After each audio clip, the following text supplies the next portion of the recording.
Hello my dear பிரிட்டிஸ், welcome to drama crush voice. இப்போ நம்ம நெவர் ஃபர்காட் யுவர் எனிமில தேர்ட் எபிசோட் தான் பார்க்க போகிறோம். வாங்க வீடியோக்குள்ளே போகலாம். இந்த எபிசோடோட ஸ்டார்டிங்லேயே ஹான்யூலோட கையை பிடிச்சிட்டு என் கூட வர சம்மந்தமா நான் உன்கிட்ட எல்லாத்தையும் சொல்லணும் அப்படின்னு கேட்குறான். அப்போ ஹான்யூலுக்கு பழைய கனவு ஒன்று ஞாபகம் வருது.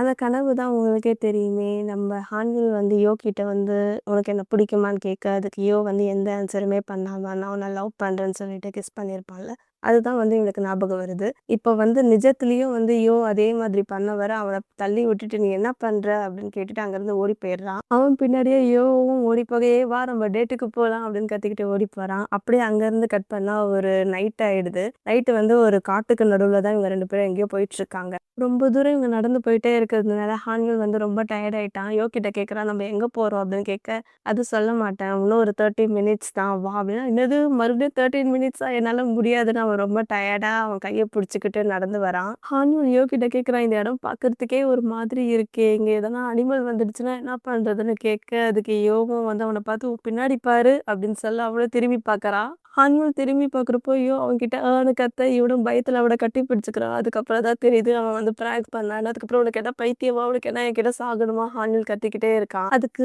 சொல்கிறான், நான் தான் உன் கூடவே இருக்கேன்ல, ஏன் நீ பயப்படுற அப்படின்னு சொல்ல. ஹான்யூல் சொல்கிறான், நீ இன்னும் ஸ்கூல் பயமாவே இருக்க, இன்னும் நீ கொஞ்சம் கூட மாறவே இல்லை, அப்போ இருந்த மாதிரியே தான் இப்பவும் இருக்க அப்படின்னு ஹான்யூல் சொல்ல. சரிவா நம்ம போகலாம் அப்படின்னு அவன் கையை பிடிச்சி கூப்பிட்டு போகிறான். அப்புறம் அவங்க வர வேண்டிய இடத்துக்குமே வந்துடுறாங்க. ஹான்யூல் கேட்குறான், மறுபடியும் ஒரு 30 மினிட்ஸ்னு சொல்ல மாட்டேன்ல அப்படின்னு சொல்ல. இல்லை சொல்ல மாட்டேன், நம்ம வர வேண்டிய இடத்துக்கு வந்துட்டோம் அப்படின்னு சொல்கிறாங்க. அந்த இடத்த காட்டுறாங்க. ரொம்ப இருட்டா, அங்கே நிறைய ஸ்டார்ஸ்லாம் தெரியுது, ரொம்ப கிளியராக இருக்குது. அந்த பிளேஸை பற்றி ஹான்யூல் கிட்ட எக்ஸ்பிளைன் பண்ணுறான். உனக்கு இந்த இடம் ஞாபகமே இல்லையான்னு கேட்க, எனக்கு ஞாபகமே இல்லையே அப்படின்னு ஹான்யூலும் சொல்லிடுறான். அப்புறம் அந்த இடத்த ஹான்யூல் சுற்றி பார்க்க, வாவ் பியூட்டிஃபுல், செமையாக இருக்குது அப்படின்னு சொல்ல, இது எந்த இடம், நம்ம ஏன் இங்கே வந்திருக்கோம்னு கேட்க அவன் சொல்கிறான், இது ஹிஸ்டாரிக்கல் பிளேஸு, எம்ஜின் வாரில் என்ன நடந்ததுன்னு உனக்கு ஞாபகம் இருக்கான்னு கேட்க, அவனும் என்ன அப்படின்னு கேட்குறான். உடனே ஹான்யூலை கிஸ் பண்ணிடுறான். கிஸ் பண்ணிட்டு என்ன நடந்ததுன்னா, அவங்க அலட்சியமாக இருந்ததுனால தான் அப்படின்னு சொல்லிட்டு சிரிக்கிறான். உடனே உனக்கு என்ன சாவணுமான அவனை போட்டு அடிச்சிட்டு இருக்கான். மறுபடியும் கேட்குறான், உனக்கு இந்த பிளேஸ் ஞாபகமே இல்லையான்னு கேட்க, அவனுமே எனக்கு ஞாபகம் இல்லைன்னு சொல்கிறான். உனக்கு இந்த இடம் பிடிக்கும், ஏன்னா காட்டுக்கு நடுவில் இருக்குது, ஓப்பனாக இருக்குது, டார்க்காக இருக்குது, அதனால உனக்கு இது பிடிக்கும் அப்படின்னு சொல்ல. அப்படியா, எனக்கு ஒன்றும் பிடிக்கலன்னு சொல்கிறான். உண்மையாலே உனக்கு பிடிக்கலையான்னு கேட்க, ஹான்யூலும் ஆமாம் எனக்கு பிடிக்கல அப்படின்றான். சரி உனக்கு ஞாபகம் வரப்போ நம்ம ஒன்றா மறுபடியும் அந்த இடத்துக்கு வந்துடலான்னு ஓடிட்டு அவன் பின்னாடியே என்னை விட்டு போவாத, எனக்கு பயமாக இருக்குன்னு இவனுமே கூட ஓடிடுறான். ஹான்யூல் ஒரு கடைக்கு வெளியே நின்றுட்டுருக்கான். ஹான்யூலுக்காக 2 ஜூஸ் பாட்டில் வாங்கிட்டு வர, அங்கே இருந்த 2 பொண்ணுங்க, நீங்கள் தானே, நான் உங்கள் ஃபேன், ஆட்டோகிராஃப் கிடைக்குமான்னு கேட்குறான். உடனே அவங்களுக்கு சைன் போட்டு உங்கள் பேர் என்ன அதெல்லாம் கேட்டு எழுதி கொடுக்குறான். அதுக்கப்புறம் ஹான்யூல் கேட்குறான், நீ உண்மையாலே ஸ்டாரா அப்படின்னு கேட்க, ஏன் உனக்கு ஆட்டோகிராஃப் வேணுமா அப்படின்னு கேட்குறான். நீ ஒரு பேட் காய் தானே, நீ எப்படி இவ்வளோ பெரிய ஸ்டார் ஆனான்னு ஹான்யூல் கேட்க, அதுக்கு பேட் காய் தான் எப்பவுமே ரொம்ப அழகா ஹேண்ட்ஸமாக இருப்பாங்க, வசீகரமாக இருப்பாங்கன்னு சொல்ல. அதுக்கு ஹான்யூல், எனக்கு உன்னை பார்த்தா பொறாமையாக இருக்குன்னு சொல்லிட்டு அவன் கீழே இறங்க, அவன் கால் அடிபட்டிருக்கு இல்லையா, அவன் இறங்கும்போது அவனுக்கு வலி வந்துடுது, வலியில் துடிச்சிட்டு இருக்கான்.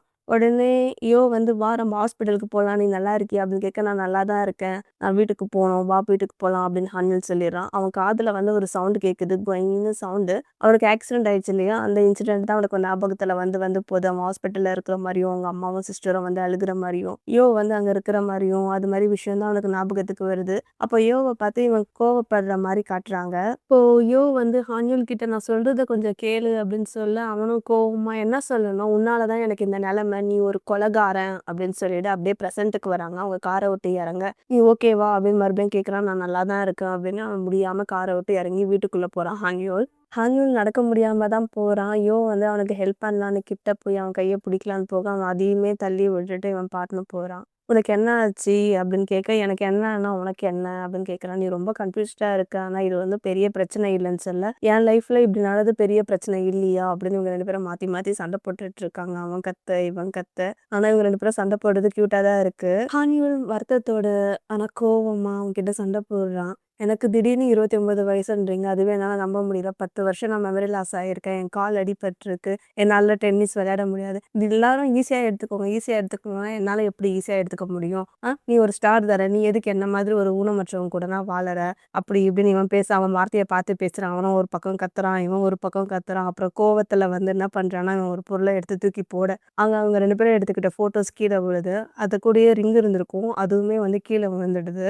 அடுத்து ஹான்யூலுக்கு தலை சுத்துற மாரி ஆகுது. அவன் காத இப்படி புடிச்சுக்கிறான். அவன் காதுல சில வாய்ஸஸ்லாம் கேட்குது. அவன் வந்து ரொம்ப முடியாம ஆயிட, யோ வந்து ஃபோன் எடுத்து 119க்கு கால் பண்ண ட்ரை பண்றான். உடனே இவன் கைய புடிச்சுட்டு ஒண்ணும் வேணாம் அப்படின்றான். இவன் ரொம்ப முடியாம அப்படியே அவன் மேலயே சாஞ்சுக்கிறான். அப்படியே இந்த சீன் வந்து கட் ஆயிடுது. அப்புறம் மிட் நைட் ஆயிடுது. ஹான்யூல் தூங்கிட்டு இருக்கான். யோ தூங்காம அவன் கால்ல வந்து அந்த ஹாட் பேக் எடுத்து வச்சுக்கிட்டு இருக்கான். ஹான்யூல் எந்திச்சுக்க, "இது இன்னும் நைட்டு தான். நீ நல்லா தூங்கு" அப்படின்னு சொல்றான்.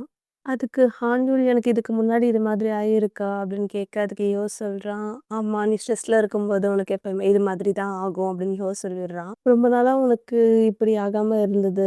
பட் இப்போ வந்து இது மாதிரி ஆகுது. சாரி" அப்படின்னு சொல்லிட, "எனக்கு ஞாபகம் இருந்த வரைக்கும் நான் கடைசியா டென்னிஸ் ப்ளே பண்றப்போ ரொம்ப ஹார்ட் ஒர்க் பண்ணேன். அந்த டைம் தான்" அப்படின்னு இவனுமே வந்து அவன் டென்னிஸ் கதைய தான் பேசிட்டு இருக்கான். அதுக்கப்புறம் யோ கிட்ட கேட்குறான், "பசிக்குது, எதனா சாப்பிட இருக்குமா?" அப்படின்னு கேட்க, அங்கேருந்து கட் பண்ணா நெக்ஸ்ட் கிச்சனை தான் காட்டுறாங்க. 2 பேரும் ஒரு பாத்திரத்த வச்சு நான் தான் சமைப்பேன், நீ தான் சமைப்ப அப்படின்னு மாத்தி மாத்தி சண்டை போட்டுட்டு இருக்காங்க. அனில் சொல்றான், நான் தான் பண்ணுவேன். யோ சொல்றா, இல்ல நான் தான். ஏன்னா உனக்கு குக் பண்ணவே தெரியாது. நீ சமைச்சா மனுஷன் சாப்பிடுவானா அப்படின்னு யோ சொல்லிடுறான். ஹான்யூலுக்கும் ரொம்ப அசிங்கமா போயிடுச்சு. அடுத்தது டைனிங் டேபிள்ல வந்து யோவோட பவுல்ல இருக்கிற ராமன் ஃபுல்லா காலியாயிருக்கு. ஆனா வந்து ஹான்யூலோடதுல அப்படியே இருக்கு. ஹான்யூல் அப்படியே யோசிச்சுட்டு யோ கிட்ட கேட்குறான், உன் ரூம் எது அப்படின்னு கேட்க, அதுவும் என் ரூம் அதுதான். அதுதான் மாஸ்டர் பெட்ரூம் கேட்க, அப்ப என் ரூம் அது இல்லையான்னு கேட்க, மாஸ்டர் பெட்ரூம்னா என்ன? கப்பிள்ஸ் ஒண்ணா தூங்குறது தானே. என்ன கப்பிள்ஸா?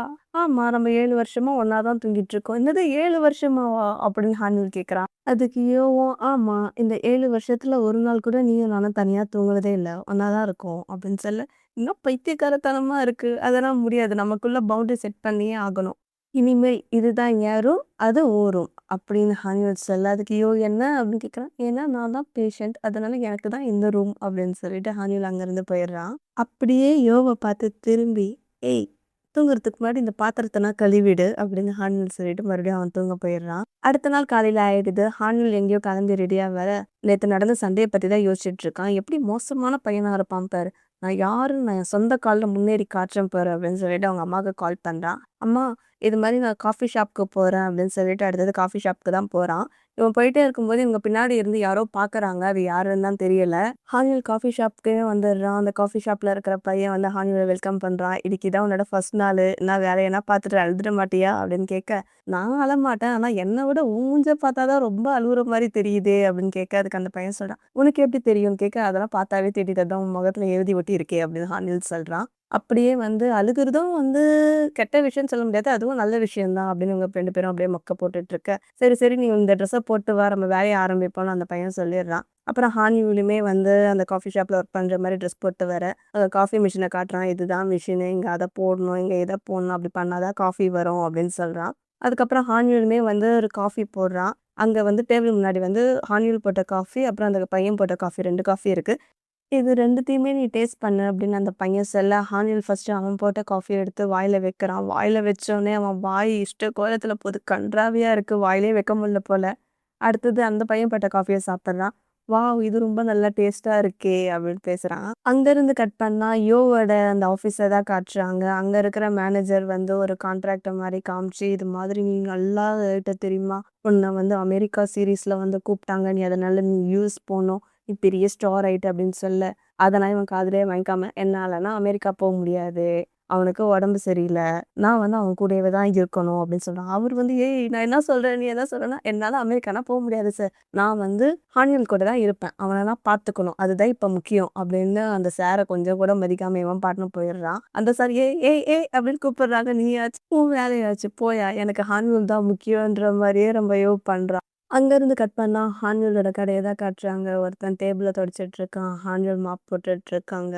"நீ ஏன் டீச் பண்றத விட்டுட்ட?" அப்படின்னு அந்த பையன் கேட்க, "எனக்கு பெருசா எதுவுமே ஞாபகமே இல்லன்ற" மாரி சொல்றான். "உண்மையாலே உனக்கு எதுவுமே ஞாபகம் இல்லையான்னு?" மறுபடியும் அதே புராண கதைய தான் பேசிட்டு இருக்காங்க. அப்படியே பேசிட்டு இருக்கப்போ அந்த பையன் ஹான்யூல பார்த்து, "ஏய், ஸ்பைடர்ன்னு சொல்ல" "என்னது ஸ்பைடரான்னு?" இவன் பயந்துடுறான். "இதுவும் உன் தலையில தான் இருக்குன்றான்." ஆனா இவனுமே வந்து அவன ஏமாத்துறான். அவன் தலையில இருந்து கை வச்சு எடுக்கிற மாரி இருக்கிறான். ஆனா தலையில ஒண்ணுமே இல்ல. அவன் கண்ண மூடிக்கிட்டு இருக்கான். ஹான்யூல் இவன் தலையில கை வச்சு எடுக்கிற மாரியே பண்ணிட்டு இருக்கான். அத வந்து யோ பார்த்துட்டு கோவமாயிட்டு உள்ள வரான். கோவமாயிட்டு வந்தோனே, "நீங்க ஸ்டார் தானே, நான் உங்க ஃபேன்" அப்படின்னு சொல்ல அதுக்கு அவனுமே தேங்க்ஸ் சொல்லிடுறான். அப்புறம் வந்து ஹான்யூல் அங்கருந்து கூட்டிட்டு போயிடுறான். கார்ல உட்காந்துட்டு சொல்றாங்க, "நீ எல்லார்கிட்டயும் ரொம்ப ஜாக்கிரதையா நடந்துக்கணும் சரியா?" அப்படின்னு சொல்ல, "இந்த உலகத்திலேயே ரொம்ப டேஞ்சரான ஆள் நீதான். உன்கிட்டயே நான் குப்பை கொட்டிட்டேன். மத்தவங்ககிட்டலாம் கொட்ட மாட்டேனா?" அப்படின்னு அவனும் பேசிடுறான்.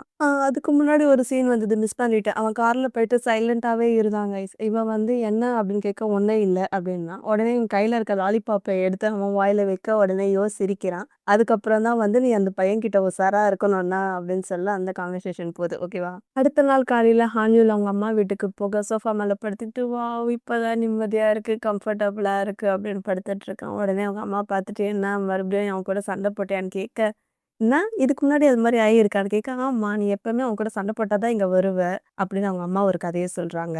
அந்த கதையில என்னன்னா, "நீ அடிபட்டு கொஞ்சம் முடியாம இருக்கிறப்போ நீ ரூம விட்டு வெளியவே வரமாட்ட. இவ தான் வந்து உன்ன பார்க்க வருவான். டெய்லியுமே வருவான். அவன் தான் வந்து உன்ன கம்ஃபர்ட் குடுத்தான். அப்புறம் ஒரு நாள் வந்து அவன் உன்ன பார்க்க வரல. அப்புறம் நீ ஏன் ரூம விட்டு வெளிய ஆரம்பிச்ச, நார்மல் லைஃப்க்கு பழக ஆரம்பிச்ச" அப்படின்ற மாரி அவங்க அம்மா சொல்லிட்டு இருக்காங்க. அதுக்கப்புறம் அவங்க சிஸ்டர் வராங்க. "ஏய் நீ என்ன இங்க பண்ற? போ உன் வீட்டுக்கு போ" அப்படின்னு சொல்லி, "இல்ல நான் இங்க தான் தூங்குவேன்னா." அதெல்லாம் என் ரூம்னா உனக்கு தர முடியாது" அப்படின்னு அவங்க சிஸ்டரும் சொல்லிடுறாங்க. "அப்பன்னா நான் அம்மா கூடவே தூங்கிடுறேன்" அப்படின்னு ஹானில் சொல்ல, "அதெல்லாம் முடியாது. நீ உன் வீட்டுக்கு போ" அப்படின்னு அவன வந்து விரட்டி விடுறதுலயே தான் அந்த பொண்ணு குறியா இருக்கா. ஹானில் அவங்க அம்மா கிட்ட கேட்குறாங்க, "யோவோட அம்மா, அப்பாலாம் எப்படி இருக்காங்கன்னு?" கேட்க, அதுக்கு அவங்களுமே அவங்க நல்லா இருக்காங்கன்னு சொல்லிட்டு என்னமோ யோசிக்கிறான். அடுத்த கேள்வி இவன் கேட்கறதுக்கு முன்னாடி என்னடா பண்றதுன்னு யோசிச்சுட்டு அவங்களும் சொல்றாங்க, "நான் இன்னைக்கு குப்பை போடவே மறந்துட்டேன். நீ போய் போட்டு வரியா?" அப்படின்னு ஹானில் கிட்ட சொல்ல, "அதெல்லாம் முடியாது. அவள போட சொல்லுங்க" அப்படின்னு அவன் சொல்றான். "இல்ல நீயே போட்டு வா" அப்படின்னு அவங்க அம்மாவும் சொல்லிடுறாங்க. அப்ப யோ கிட்ட இருந்து ஹானியூலுக்கு மெசேஜ் வர, "நான் குப்பை போட போறேன்" அப்படின்னு மெசேஜ் பண்றான். அடுத்தது இவன் குப்பை போடுறதுக்கு அந்த இடத்துக்கு வர, அவனுக்கு பழைய விஷயம் ஞாபகம் வருது. ஃபர்ஸ்ட் எபிசோட்ல வந்து நான் அவன் கூட சண்டை போட்டேன் அப்படின்னு அவனோட திங்ஸ்லாம் எடுத்து போட வந்திருப்பான் இல்லையா? அவன் போட்டதுக்கப்புறம் என்ன பண்ணுவான்னா, அத எடுத்துட்டு இருப்பான். அந்த விஷயம் எனக்கு ஞாபகத்துக்கு வருது. "ஐயோ! என்ன பைத்தியக்காரத்தனமா இருக்கு. எனக்கு ரொம்ப எம்பாரஸிங்கா இருக்கே" அப்படின்னு சொல்லிட்டு இருக்கேன். "என்ன உனக்கு எம்பாரஸிங்கா இருக்கு?" அப்படின்னு யோ வந்து கேட்குறான். "ஏய் நீ எப்படா இங்க வந்தன்னு?" கேட்க, "நான் என் மாமியார பார்க்க வந்தேன்." "யார் உனக்கு மாமியார்?" அப்படின்னு ஹானில் கேட்க, "உங்க அம்மா தான் எனக்கு மாமியார்" அப்படின்னா. "சி போய் தொல" அப்படின்னு ஹானில் சொல்லிடுறான். இவங்க 2 பேரும் பேசிட்டு ஒரு இடத்துக்கு வர ஒரு இடத்த பார்க்குறாங்க. அது என்னன்னா இங்கிலீஷ் டியூஷன் சென்டர் போல. இந்த இடத்த என்னால மறக்கவே முடியாது. சில பெயின்ஃபுல் மெமரீஸ்லாம் இருக்கு. நான் எப்பயுமே ஹோம் ஒர்க்கே பண்ண மாட்டேன். ஹான்வல் சொல்லிட்டு யோ கிட்ட கேட்குறான். இங்க இருக்க சார் இப்ப எப்படி இருக்காருன்னு கேட்க, இப்ப அவங்க பையன் தான் இத பார்த்துட்டு இருக்கான் அப்படின்னு யோ சொல்ல, "ஓ! ஃபேமிலி பிசினஸாவே ஆக்கிட்டாங்களா?" அப்படின்னு பேசிட்டு வேற ஒரு இடத்துக்கு போறாங்க. அங்க டெக்கி போக்கி ஷாப் பார்த்தோனே, இந்த இடத்துக்கு நம்ம ஒரு வாட்டி வந்தோம்ல, இங்க இருக்கிற டேஸ்ட் செம்மையா இருக்கும். அந்த கடைய க்ளோஸ் பண்ணிட்டாங்க போல, அத பத்தி பேசுறாங்க. அவங்க சின்ன வயசுல போன ஒவ்வொரு இடத்த பத்தியும் பேசிட்டு கடைசியா ஸ்கூல் கிட்டயும் வராங்க. கேட் வந்து க்ளோஸ் ஆகியிருக்கும். அப்போ வந்து யோ வந்து ஹானில பிடிச்சு நீ ஜம்ப் பண்ணி அப்படிக்கா போ நம்ம உள்ள போய் பேசலாம் அப்படின்னு சொல்ல, "உனக்கு என்ன பைத்தியமா?" அப்படின்னு கேட்குறான். "பண்ணுடா" அப்படின்னு இவள பிடிச்சி தூக்கி விடுறான். அடுத்தது இவனும் ஜம்ப் பண்ண வரப்போ, ஒரு ஸ்டார் ஸ்கூல் கேட்ட வந்து எகிறி குதிக்கிறாங்க. யாரெல்லாம் பார்த்தாங்கன்னா, இதுதான் நாளைக்கு நியூஸ்ல வரும்ன்னு சொல்ல, "அப்படி வந்தா நம்ம ஸ்கூல் நல்லா ஃபேமஸா தானே ஆகும்" அப்படின்னு சொல்லிட்டு இவங்க 2 பேரும் ஸ்கூலுக்குள்ள எகிறி குதிச்சு போயிடுறாங்க. ஒரு இடத்துல உட்காந்து பேசிட்டு இருக்காங்க. என்ன பேசுறாங்கன்னா, "எங்க மம்மி சொன்னாங்க, நீ எப்பயுமே என்ன பார்க்க வருவியாமே" அப்படின்னு சொல்ல, அவனுமே வந்து ஆமா. அப்ப நம்ம என்ன பண்ணணும் கேட்க, டெய்லியும் வந்து ஒவ்வொரு மூவி பார்ப்போம், ஒவ்வொரு சீரிஸ் பார்ப்போம், மோட்டிவேஷனல் இப்ப வந்து அவன் வந்து முடியாம அடிபட்டு இருக்கான்ல, அதுக்கேத்த மாதிரி மூவிலாம் பார்த்துக்கிட்டே இருப்பாங்க. அப்படிதான் வந்து உன்ன நான் வந்து பூஸ்ட் அப் பண்ணேன் அப்படின்னு வந்து யோ வந்து அவன்கிட்ட கதைய சொல்லிட்டு இருக்கான். அந்த எல்லா ஸ்டோரியும் உன் ஸ்டோரியோட ஒத்த போகுற மாரி இருந்தது. அப்படிதான் வந்து நீயுமே வந்து நார்மல் லைஃப்க்கு வந்த யோ சொல்றான். ஹானுல் கேட்குறான் யோ கிட்ட, "நீ எப்படி திடீர்னு ஸ்டார் ஆன?" அப்படின்னு கேட்க, "ஏன்னா நீ என்ன பார்க்கணும்னு நான் ஆசைப்பட்டேன். அதுதான்" அப்படின்னு சொல்லிட, "ஓ! இதுதான் விஷயமா? அப்பனா என் ஃபீஸ குடு" அப்படின்னு அவன் கைய நீட்ட, அவனுமே வந்து "மொத்தமா உனக்கு தான்" அப்படின்னு அடிக்கிறாங்க. அப்புறம் 2 பேரும் வந்து சிரிச்சுட்டு இருக்காங்க. 3 இயர்ஸ்க்கு முன்னாடி நீ என்ன பிரேக்கப் பண்ணிட்ட அப்படின்னு சொல்ல, "அப்படியா? அப்ப ஏன் நான் இப்ப உன் கூட இருக்கேன்னு" கேட்டேன். "ஏன்னா அதுதான் லவ்வு" அப்படின்றான். "எனக்கு உன் கூட லைஃப் லாங் இருக்கணும்" அப்படின்னு அவன் ரொமான்டிக்கா போல, "என்ன நீ இவ்ளோ ஸ்வீட்டா பேசுவியா?" அப்படின்னு கேட்க, "ஆமா நான் எப்பவுமே இப்படிதான்" அப்படின்னு இவன் சொல்லி, "நீ என்ன பண்ணாலும் என்னால உன்ன பிரேக்கப்லாம் பண்ண முடியாதுன்னு" இவன் சொல்ல, ஹான்யூல் அவனையே பார்க்குறான். ஹான்யூல், "சரி வா நம்ம வீட்டுக்கு போலாம்" அப்படின்னு எழுந்துக்க, அவன் உன் கைய பிடிச்சுக்கினே நடந்து போலாமான்னு கேட்குறான். உடனே, "என்னால ஒன்னும் உன் பிளேஸ்க்கு வர முடியாதுன்னு" ஹான்யூல் சொல்ல, அதுக்கு யோ சோகமா, "நீ ஏன் எப்ப பார்த்தாலும் என்கிட்ட இப்படி ஹார்ஷா பேசுற?" அப்படின்னு கேட்குறான். உடனே இதுக்கப்புறம் நீயும் நானும் எந்த ரிலேஷன்ஷிப்லயும் இருக்க முடியாதுன்றான். மறுபடியும் ஹார்ஷா பேசுற அப்படின்னு சொல்றான். நீ என்கிட்ட எப்பவுமே ஜென்டிலா நடந்துக்கிறியான்னு தான் நான் பார்க்குறேன் அப்படின்னு ஹான்யூல் சொல்ல அவன் கையை பிடிச்சி இழுத்து அவனை கிஸ் பண்றான். அந்த கிஸ்ஸை ஹான்யூல் அக்செப்டும் பண்றான். மறுபடியும் இந்த 2 பேரும் கிஸ் பண்ணிக்கிட்டு இருக்காங்க. அங்கிருந்து கட் பண்ணா நெக்ஸ்ட் வீட்டை தான் காட்டுறாங்க. அங்க 2 பேரும் தூங்கிட்டு இருக்காங்க. ஹான்யூலுக்கு கனவு வந்திருக்கு. தூக்கத்திலேயே அவன் யோன்னு அவனோட பேரை சொல்லி உளற உடனே யோவும் எழுந்துக்கிறான். எழுந்துச்சிட்டு அவன் காலை பார்த்துட்டு சாரி என்னை மன்னிச்சிடு, இது எல்லாத்துக்கும் காரணம் நான் தான் அப்படின்னு சொல்ல அப்படியே இந்த எபிசோட முடிச்சிடுறாங்க. நான் முடிஞ்ச வரை அடுத்த எபிசோடு சீக்கிரமா நான் போட்டுடுறேன். வீடியோ பிடிச்சிருந்தா லைக் பண்ணுங்க, கமெண்ட் பண்ணுங்க, உங்க பிஎல் ஃப்ரெண்ட்ஸ்க்கு ஷேர் பண்ணுங்க. Bye friends, bye guys, take care.